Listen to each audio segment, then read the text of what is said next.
क्या था गांधी जी का नॉन वायलेंस और सत्याग्रह का कॉन्सेप्ट, इसको समझते हैं।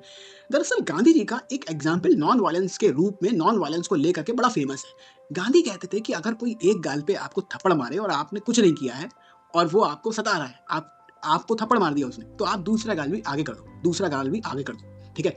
तीसरा अगर फिर मारे, फिर आप मारते जाओ, मतलब आप कुछ मत करो, ठीक है। उनको बस मारते रहो। ये उनका नॉन वायलेंस का तरीका होता था ज्यादातर। अब इस पर आप देखिए, ये उनका नॉन वायलेंस का तरीका होता था। ऐसा वो क्यों करते, ऐसा ये एग्जाम्पल इतना फेमस क्यों है? क्योंकि देखिए, गांधी जी का ऐसा मानना था कि हम सब में कहीं ना कहीं एक भगवान का अंश होता है, और जो व्यक्ति गलत करता है सही वाले इंसान के साथ, तो उसको एक ना एक दिन, गलत व्यक्ति को जो थप्पड़ मारे जा रहा है उसको एक ना एक दिन ये रियलाइजेशन हो जाता है कि मैं आखिर इसके साथ गलत कर रहा हूँ, मैं इसके साथ गलत कर रहा हूँ। और उसको रियलाइजेशन हुआ क्यों? जो सामने वाला जो पिट रहा था वो सत्य के लिए, वो अपने सत्य के लिए आग्रह करता रहा। यहाँ पे उसका सत्य यही था कि भैया मैंने तो कुछ भी नहीं किया है, और मैं ऐसे ही, अपने सत्य यही है कि मैंने कुछ नहीं किया है और सामने वाला मुझे मारे जा रहा है, मेरे साथ बुरा व्यवहार करे जा रहा है, ठीक है। ये उसका सत्य है और इस सत्य के लिए वो खड़ा हुआ है, अड़िग है, ठीक है। और उसको कहीं ना कहीं ये रियलाइजेशन होगा आगे जाके, जो सामने वाला जो उसके साथ गलत कर रहा है उसको ये रियलाइजेशन हो ही जाएगा एक ना एक दिन कि भैया मैं इसके साथ आखिर क्यों इतना इसको परेशान क्यों कर रहा हूँ, इसने तो कुछ भी नहीं किया। और उसको अंदर से जब रियलाइजेशन हो जाएगा, अंतरात्मा जब उसकी जाग जाएगी, तो वो अब उसके बाद थोड़ा सा सुधरने के उसमें आ जाएगा। तो ये आप देखोगे नॉन वायलेंस, और यही उनका सत्याग्रह और नॉन वायलेंस का सबसे कारगर हथियार था।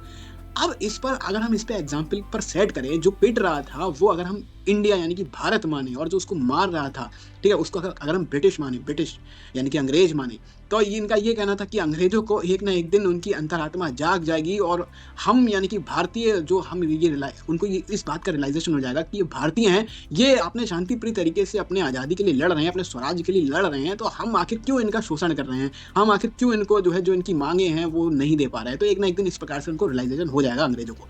तो ये उनका मानना था, ये उनका सबसे बड़ा हथियार था। अब इस पर गांधी जी की विचारधारा से जो लोग सहमत नहीं थे, जैसे कि बोस और जैसे कि तिलक जैसे लोग, एक्सट्रीमिस्ट जो भारतीय लीडर्स थे, उनका ये मानना था यार ऐसा थोड़ी होता है, गांधी जी का तो तरीका ही गलत है, गांधी का तरीका ही गलत है। और एक दिन ऐसा थोड़ी, इनको अंग्रेजों को एक दिन सपना थोड़ी आ जाएगा कि हम इनके साथ गलत कर रहे हैं, है ना।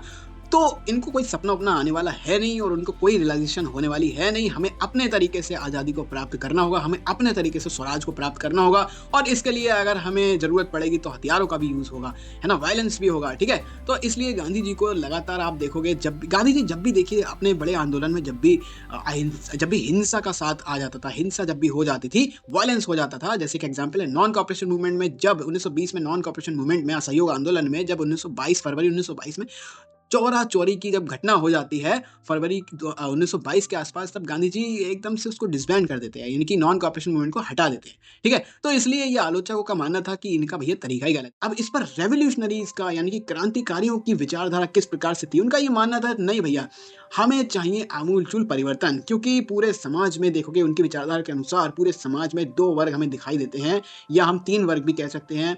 एक वर्ग हैव क्लास और एक हैव नॉट क्लास। हैव का मतलब जिसके पास सब कुछ है, और हैव नॉट क्लास जिसके पास कुछ भी नहीं है, ठीक है। तो हम इस समाज में ये पूरा आमूलचूल परिवर्तन ही करके रहेंगे, समाज में सब बराबर हो, सबका अधिकार हो, एक बराबर समान अधिकार हो। दरअसल वो बात कर रहे थे, उनकी विचारधारा में सोशलिज्म शब्द बहुत इंपॉर्टेंट होता है, सोशलिज्म की विचारधारा से प्रेरित ये थे, और ये पूरे समाज में आमूलचूल परिवर्तन करना चाह रहे थे। और आमूलचूल परिवर्तन करने के लिए अगर वायलेंस की आवश्यकता पड़ी तो हम वायलेंस करेंगे। और इसी कारण देखिए ब्रिटिशर्स ने रेवोल्यूशनरी को, इनको दबाने के लिए, रेवोल्यूशनरीज एक्टिविटीज को हमेशा दबाने की कोशिश करी है, और दबाने के प्रयास में रेवोल्यूशनरी को कहीं ना कहीं टेररिस्ट भी बोला गया है। हालांकि टेररिस्ट नहीं थे, इनका विचारधारा थोड़ी सी अलग थी, ठीक है। तो आई होप मैंने आपको इस वीडियो में सत्याग्रह का मतलब समझा दिया, सत्य के लिए आग्रह करते रहना, जो सत्य है उस पर अड़िग रहना। और हम लोग ने नॉन वायलेंस का मतलब भी बता दिया, नॉन वायलेंस यानी कि अहिंसा, सत्याग्रह, और इस पर जो है क्रिटिक्स का क्या मानना था इनकी विचारधारा को लेकर के, ठीक है। और फिर अंत में हम लोग ने रेवोल्यूशनरीज की विचारधारा से भी हमने आपको रूबरू करा दिया, ठीक है। तो आई होप आपको पूरी चीज़ों को समझ में आया होगा। इतिहास को पढ़ने का अलग ही मजा होता है अगर आपको सारी विचारधाराएं पता होती है, ठीक है। तो मिलते हैं नेक्स्ट वीडियो।